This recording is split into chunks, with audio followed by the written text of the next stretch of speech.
Olá, sejam bem-vindos. Eu sou o Jorge, sou da área de História, Filosofia e Sociologia e eu estou aqui mais uma vez para conversar com vocês sobre filosofia. Vamos filosofar juntos? Isso mesmo, desde o início dos nossos encontros nós estamos filosofando sobre o pensamento e sobre a observação. Nós, quando olhamos ao nosso redor, conseguimos observar várias coisas interessantes que existem, né, na paisagem à nossa volta. Por exemplo, nós podemos ver casas, árvores, plantas, pessoas, objetos e uma série de coisas, né, que existem aí no mundo em que nós vivemos. Os filósofos, como eu disse para vocês em aulas anteriores, são pessoas que estão sempre tentando entender quais são as coisas e que coisas existem no mundo em que nós existimos, no mundo em que nós estamos. Por isso eles vivem investigando a natureza, vivem tentando compreender como ela funciona e também como nós mesmos reagimos às transformações da natureza. Então, quando olhamos pela janela, por exemplo, vemos a paisagem se transformar a cada dia, né? Com o passar de alguns meses já é possível observar algumas mudanças na paisagem. E quando nós observamos a nós mesmos, também percebemos o quanto mudamos com o passar do tempo. Os filósofos estão tentando entender quais são os processos que levam a essas transformações, né?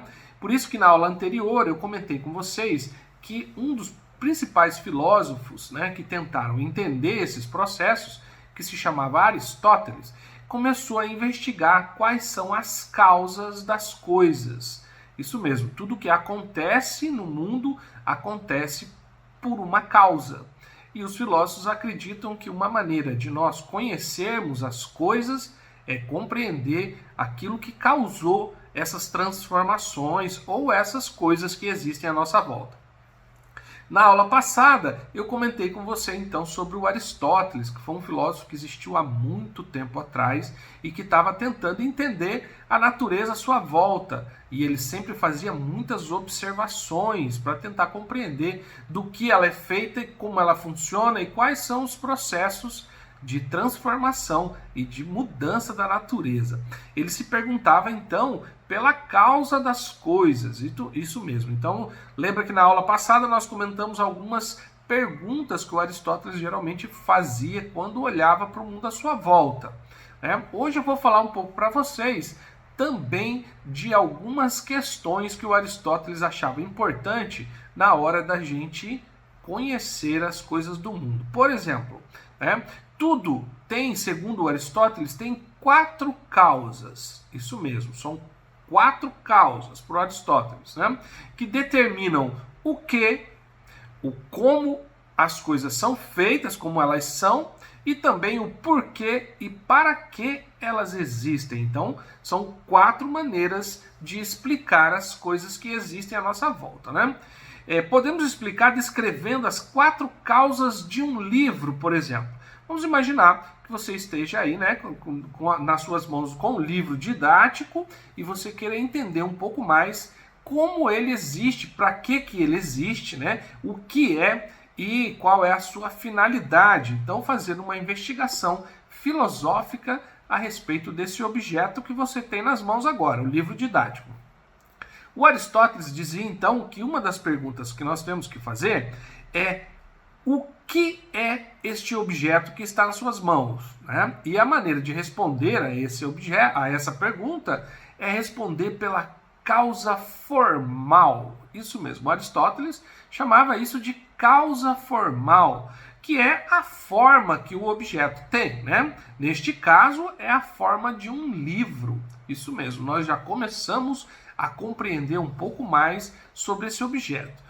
Segundo, é como as coisas são, né? Do que esse objeto, por exemplo, ele é feito. O Aristóteles chamava essa pergunta do que esse objeto é feito de causa material. Nós estamos procurando a causa material deste objeto, que é o livro didático.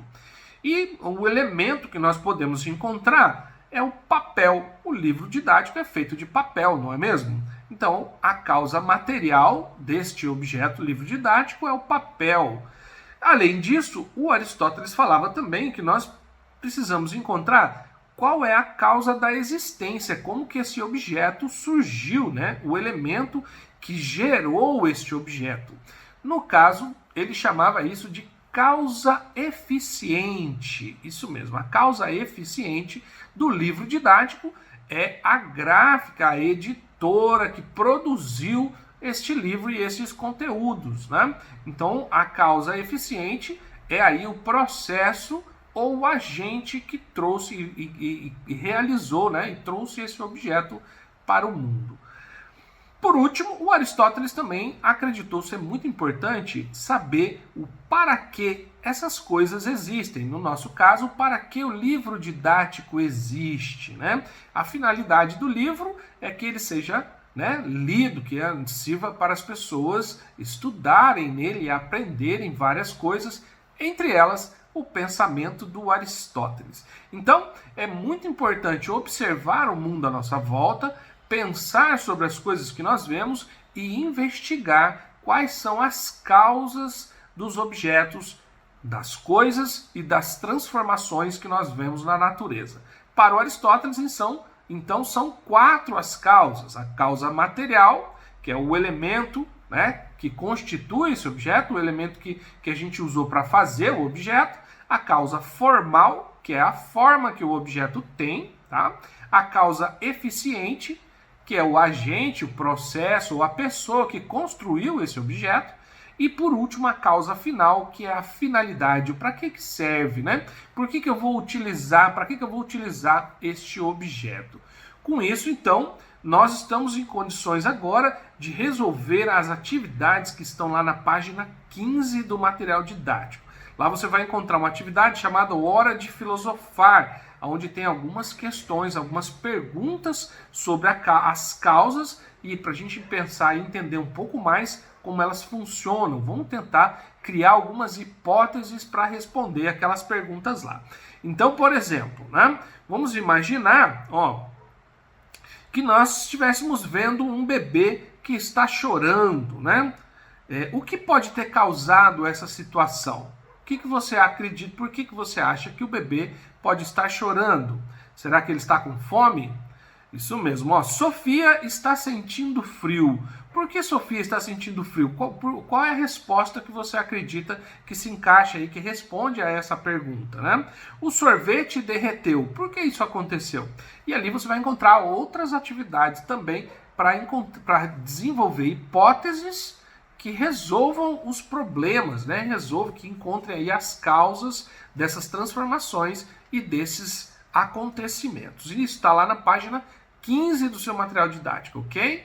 Então, por hoje é isso. Bons estudos. Lembre-se sempre que você terminar de estudar ou fazer uma atividade, compartilhe com alguém aquilo que você aprendeu e eu tenho certeza que você vai entender ainda melhor o pensamento dos filósofos. Tchau, tchau e até a próxima aula.